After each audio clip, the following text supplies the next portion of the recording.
Alright, Diablo 4 into the end game. Posted 1 day ago. Druid Paragon board should have plus 17 damage. Oh, I can already see this is going to be an interesting one. Alright, let's go.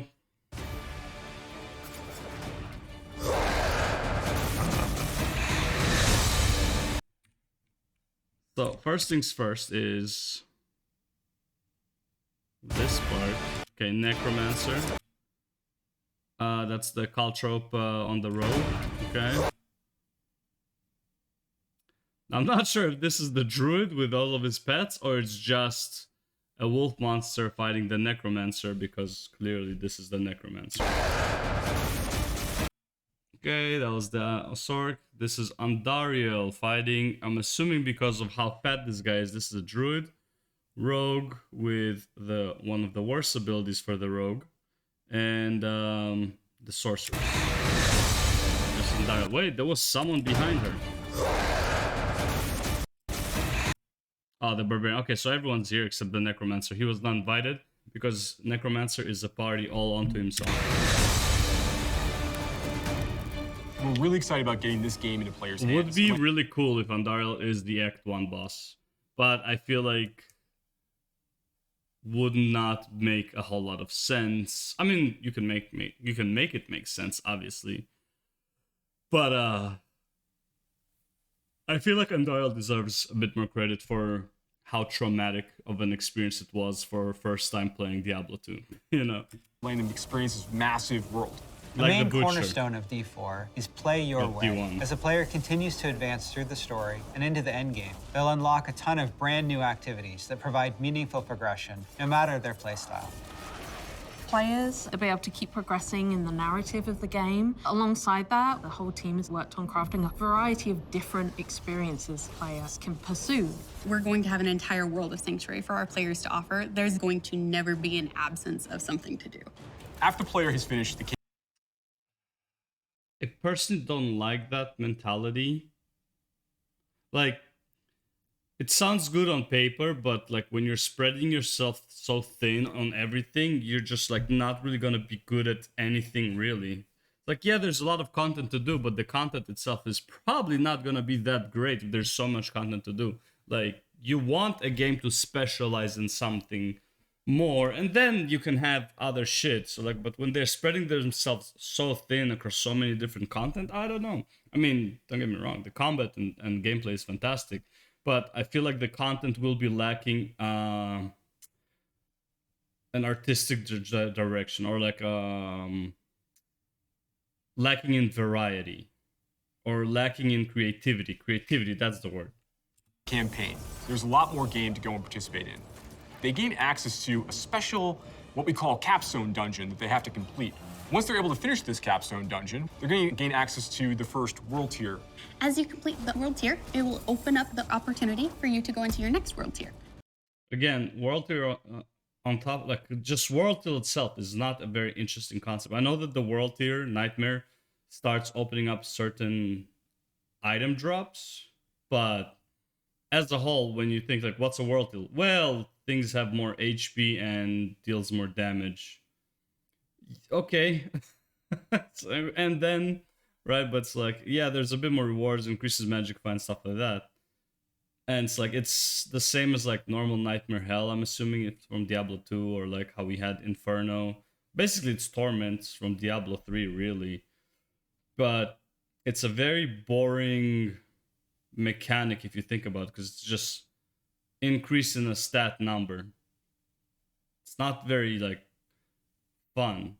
I would much rather have a static, which is like, let's say certain bosses can only be fought in nightmare difficulty, right? And then you can fight them also in torment, and then torment adds even more difficult bosses that are torment specific, and they're static, they don't have an increased level, because like you want to beat the content, but make it torment, make it really fucking hard. No, nightmare, make it hard, right?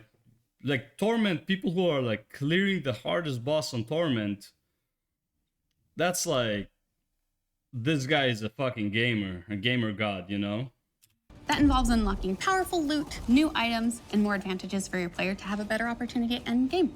Whether you're a fan of dungeons, PvP, or just roaming around the world, there's a way to continue your Diablo adventure long after hitting max level. We'll see what As your character continues to grow in PvP power, means. you'll start with the skill tree and expand out into the Paragon system. A lot of the choice that the Paragon system was like, no, sorry, the skill system was so fucking, in my opinion, it's bare and bones. And I know this is already product, they're not going to change it. And the customization of the skills and stuff like that was just so fucking boring. It's literally like bare and bones skills, and then you really need legendaries to actually make that skill fucking useful.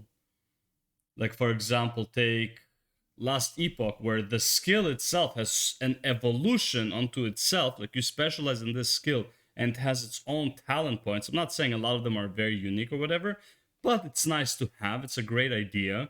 And then you can have legendaries to add to that. But in Diablo 4, it's like, here's the skill, it's fucking dog shit. And here are the legendaries, like combination of 5 different legendaries that would make this skill fucking awesome. I don't know, I don't like that at all. I feel like it's such a bad design that's like only the items really matter for your build. Because the build itself is just fucking bare and bones, like makes no sense.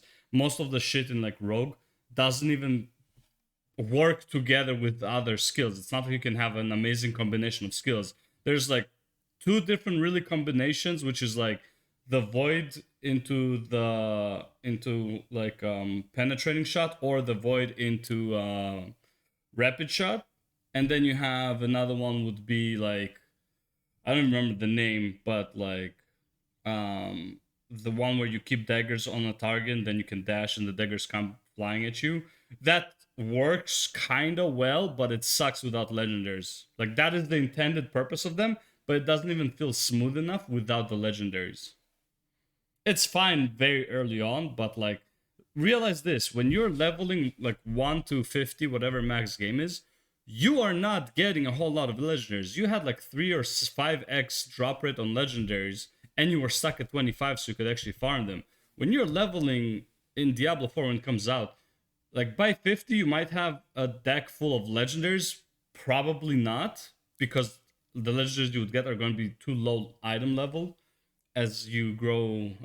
So you can inject the legendary power onto your new gear, but you can only do it like once per legendary and per gear. So it's like, it's not going to stay there for a very long time.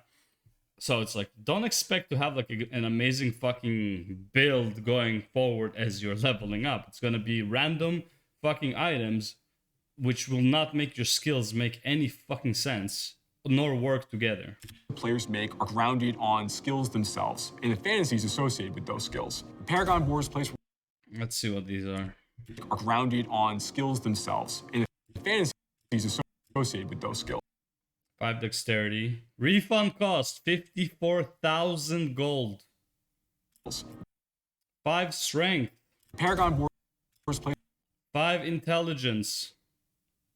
where we're allowed to have 5 a intelligence. lot more. You deal 5% increased damage for each nearby enemy that is crowd controlled, up to 25%. Okay. Cheap shot.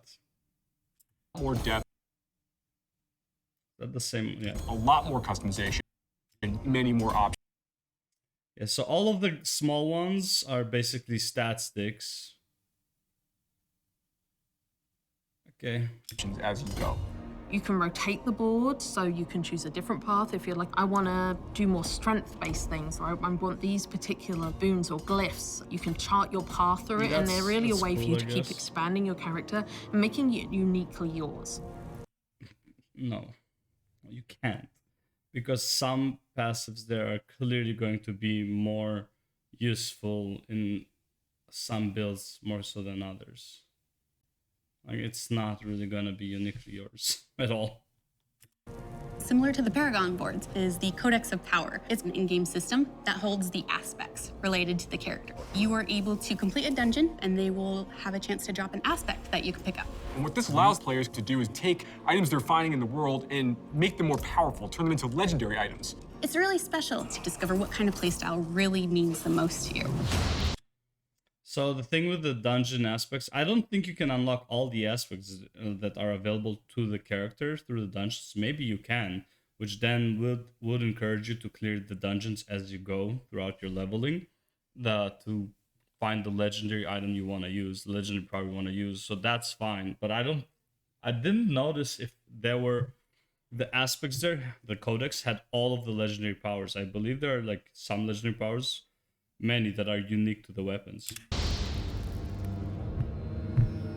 Every part I of did. It's fair to say I did not look too deeply into the aspect into the codex, because I only saw that there's like a very select few legendaries you can get from the dungeons in Act 1. Sanctuary is fulfilling and satisfying. Dungeons in particular are really close to my heart.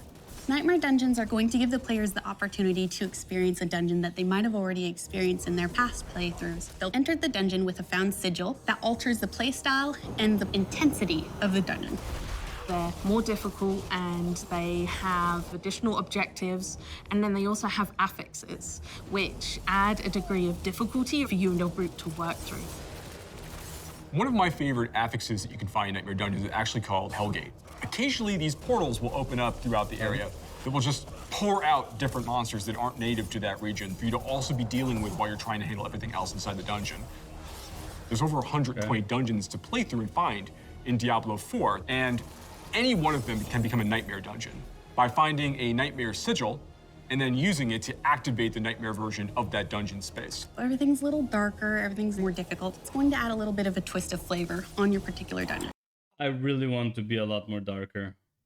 This doesn't feel like a Diablo game because everything is so bright. I miss the feeling of like seeing something moving in the darkness. Like imagine you could only see like this much clearly, and then this would be kind of like darker and darker. Like obviously like from, let's say, here to here would be slightly dark and then gets very dark, and then you can identify something moving here, but you can't see what it is. Like that creepy feeling of like just fucking darkness. Like you cannot see what it is, and then just fucking jumps at you. Like you might be able to tell by the silhouette, but that's what I want you to be able to see, only a silhouette, right?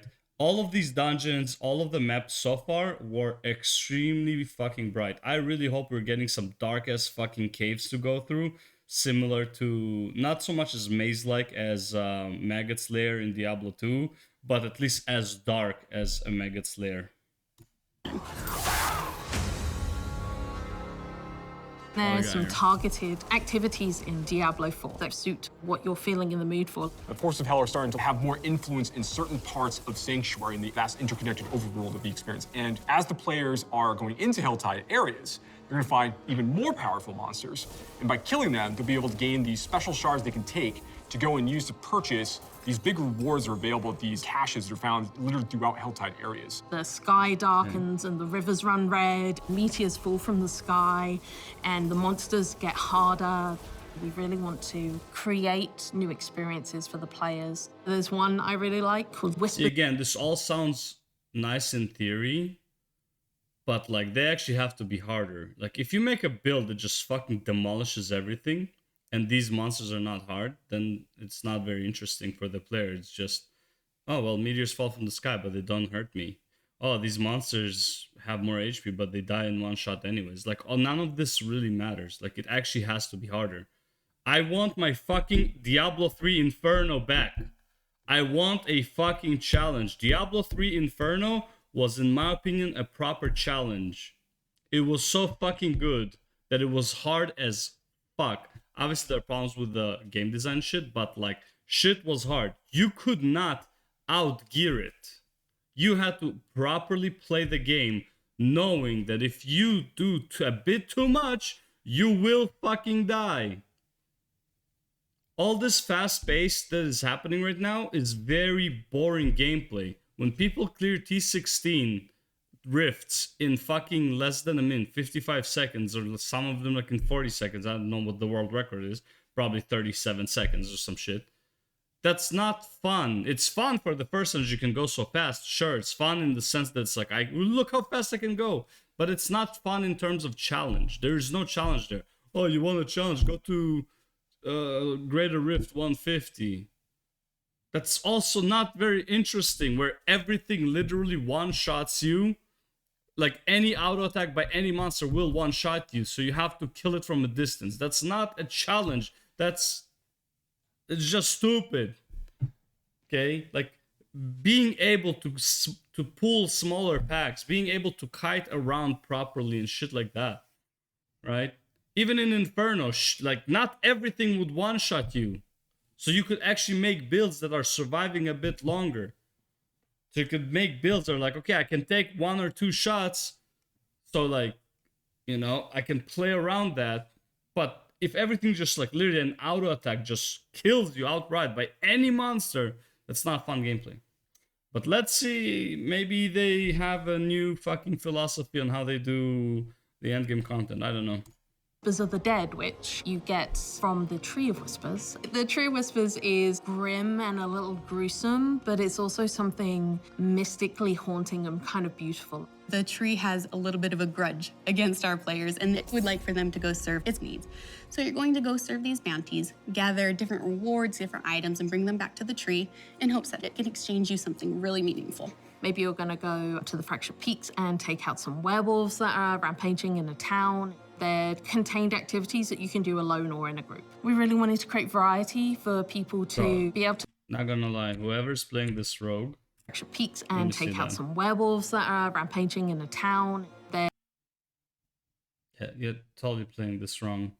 contained activities that Yeah, what are you you doing? can do alone or in a group. Like, why are you walking around? Why are you walking towards the monsters?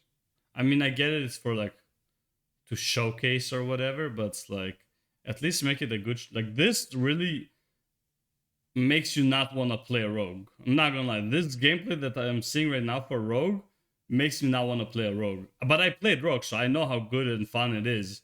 What the player here is doing, man, that is not complimenting the rogue at all. That is like the slowest fucking gameplay. We really wanted to create variety for people to be able to spend time where they wanted to in the world. It's very cool the way it's been put together, and I can't wait for people to see it, to be honest. In Diablo 4, we have a focus on the world of Sanctuary. And there are parts of that world that we call the Fields of Hatred, where Lilith's presence in Sanctuary has begun to seep through and manifest these poisonous areas throughout the world. When players go to these regions, they get to engage in player versus player conflict. These offer opportunities for the player to collect shards. But there is a little bit of a catch. In order to get these shards back to town, you'll need to purify them. Other players will definitely know that you're attempting to purify your shards, so you'd better be prepared to fight if you're going to be playing any PvP, and be prepared that you might lose some stuff in the meantime. See, that's cool. That is cool for in terms of PvP and stuff. That is actually like this basically is I think it's called Extraction.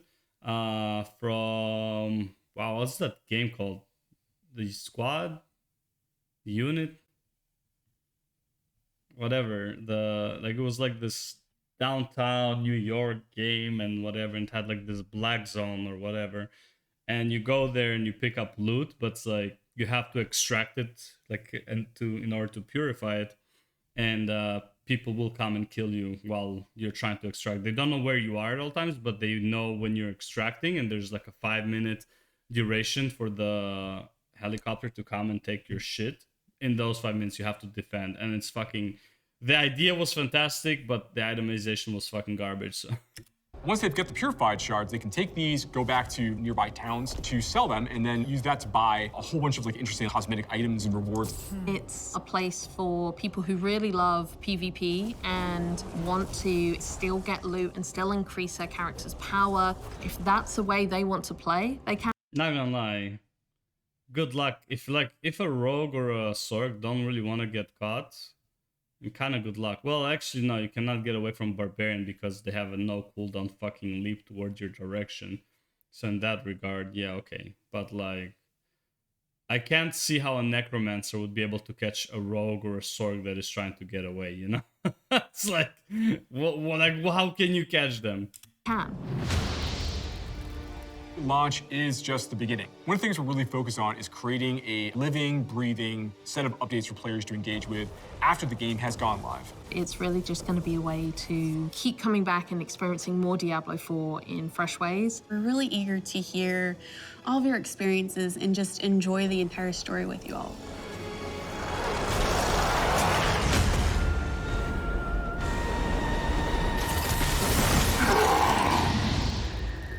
Cinematics are fucking intense, though. That is for sure. Cinematics are fucking great. Like, honestly, I think Diablo 4 is just worth it. Not just like just the story is amazing and the gameplay is good. In my opinion, like it's technically worth it, and I will be playing it. I mean, if my friends weren't playing it on release, I would not mind waiting until the sale, like 3 or 6 months afterwards, because like it doesn't really offer anything. So like I can wait to play this game.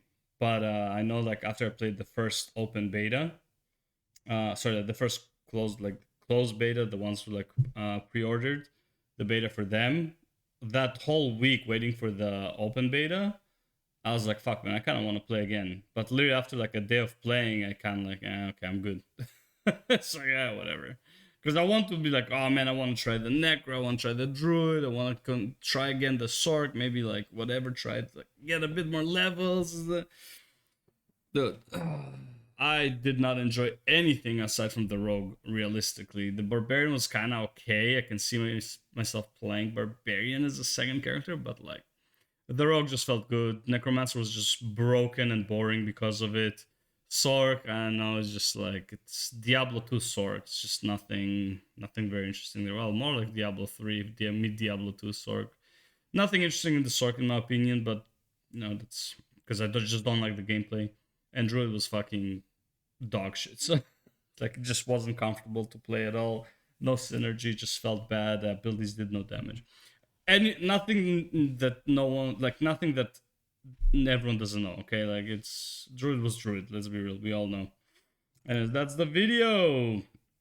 Into the end game. Not gonna lie, really doesn't make you wanna play Diablo 4 realistically. Like they didn't show anything, and I hope that's because those are big spoilers. See, the thing is, they could have showed the Andariel fight a bit, because you see the Andariel fight at the beginning here somewhere. Where is it? World. A main cornerstone of D4 is The player's hands. continues to meaningful progression, no matter Alongside that, We're going to have an entire as a player can We're really excited about Yeah, like you see Andariel here. You could have easily went into some Andariel stuff, like show a bit more of the bosses, whatever, that are not. Hopefully, they're bosses that are not spoilers, but like, you know, we already know Duriel is there. We know Andariel is there because of this, and honestly, they also said that she's there. It's like we know these guys are there. Like, excite us with something. This really didn't put like excitement and confidence into the end game. They didn't show any cool, like, something to look forward to in the end game in terms of like the Paragon system. Looked extremely fucking dull and boring. I don't know, man. I'm just like, and honestly, okay, here's the thing. Okay, so I saw this part, the Diablo 4 endgame dislike bomb. By the way, yeah, this is apparently like was like 50-50 ratio or some shit. I think he actually saw a different one. power, you'll start with the skill tree and expand out into the Paragon system. a lot of the choices the players make are grounded. So apparently this video wasn't yeah, overall. So wait, let's see, where is it? It's so weird whenever, you know, Where it's is like it? Where is it? because like people Before I he don't know goes, why people well, I guess so. a bit more. Okay, so it was like 9.1k likes and like 9.6k dislikes. That was the the thumbnail for this. I don't know if it's true because he doesn't have the add-on that shows it, but I'm assuming his editors do. And I think he makes a few good points, but in my opinion, where he says something like that people are giving Diablo 4 not a fair, like they're not putting a fair standard. I think there are people putting a very fair standard on Diablo 4. This is a $100 cost game. I mean, technically, it's not fair to compare to Path of Exile, because Path of Exile is free. But it is fair to compare it into like the ARPG genre to an extent and say that it really doesn't offer anything to the ARPG genre aside from Blizzard quality gameplay, Blizzard quality cinematics. But in terms of like what there is to do in there, it's like a Diablo 3 game. And someone here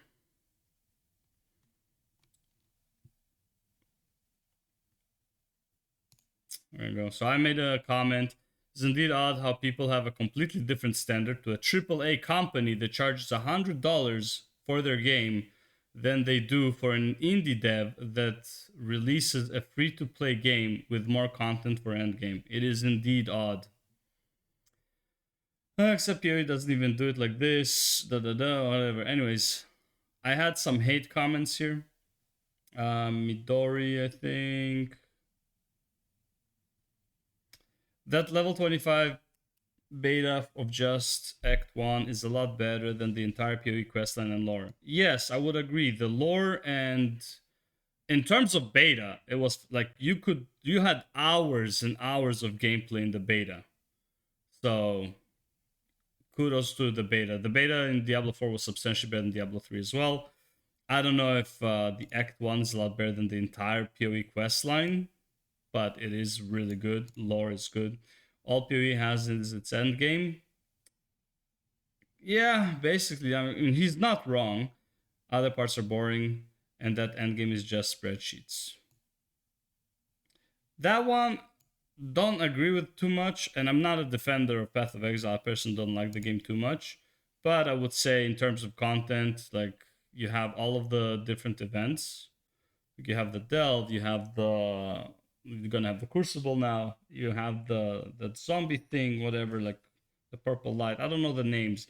It has a lot of like different endgame systems just that happen in the map. Then you have all the Atlas exploration. Then you have all of the gear grinding, which is all the RPGs have in order to fight these badass bosses, right? People like you seem to forget about one thing, that everyone's interested in having thousands of possible builds. Oh yeah, so someone said that's like you can have so many infinite amount of builds in PoE, and I agree. Having thousands of possible builds in PoE is overwhelming when it comes to abilities, builds, and items. I agree, but so this is honestly, if PoE fixed this, well, for me it's the zoom, but if PoE fixed this one thing where it would have a recommended build, right? So it's like you're a new player, you see this thing, this is overwhelming. There should be like a recommended option that just helps you make a build, right? It's like some pre-builds into the game that make it so that new players can have a decent experience going into the game and understanding it better before they try to make their own build or before going and watching a guide. Because right now, when you open the fucking, like, you're a new player and you open the talents and you're like, what the fuck is this? But if there's a path, it's like, you have like these cards you can, like, it's like, I want to be like a barbarian cleave or barbarian, like, let's say, type, right? I'm just throwing a name, but obviously that's not the name, right? It's like, I want to do like a spin to win. I want to do an arrow build. I want to do this build. I want to do like whatever build, aura build or something like that. It does damage. PoE would have an like inside of it would already have a pre-built, that's the word, a pre-built build that you can follow. It just highlights what nodes you should take as you level up and give you tips on what items you should aim for with what stats or whatever, just so you can understand the game and get through it and not quit after like 10 levels of like bro, like what is this shit, right? And these don't need to be groundbreaking, like over the top fucking intense builds that require all the fucking items in the world. This should be a build that just lets you get to maps at a decent level, like maybe mid-tier maps at most. Okay, so players at least get into the game and understand better, because right now it's just overcomplicated. Anyway, so then So like I said, it's a double standard. This I don't agree with. A $10 donut can still be worth buying even if you have a free option that also tastes good. I don't think anyone said that Diablo 4 is not worth buying or that Diablo 4 is garbage or anything like that. But it is a lower it is lower than what people would expect from a AAA company when they're free-to-play games like Lost Ark and Path of Exile. This is not a crazy thing to say. Let alone, this is a $100 game. This is not the $60 game. This is a $100 game. Like, what? And saying that this is a double standard. This was the fucking dumbest thing ever. How is it double standard? The standard here is free to play versus a game that is costing you $100.